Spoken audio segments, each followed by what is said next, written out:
Do you want to know how you can log into your shared health payroll account? If yes, then this video is for you. Hello and welcome to How to Log In. It's your host back again with yet another interesting tutorial video. In this video, I'm going to teach you how you can log into your shared health payroll account. Go ahead and open any browser on your PC, go to the search bar and search for shared health payroll login. Then click on the first link which appears on your screen and it will take you to the official login portal of shared health payroll account. Now what you need to do is write down your username or email address in the first box. After you write down your username or password, username or email, go ahead to the password section and write down your password. And make sure to check your password by clicking on this eye icon. And once you're done, click login. This way, you can successfully log into your shared health payroll account.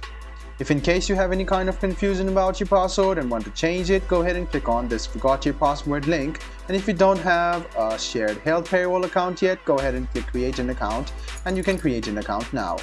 I hope this video about how you can log into your shared health payroll account was helpful for you. If you still have any kind of confusion, please do mention us on the comment section down below.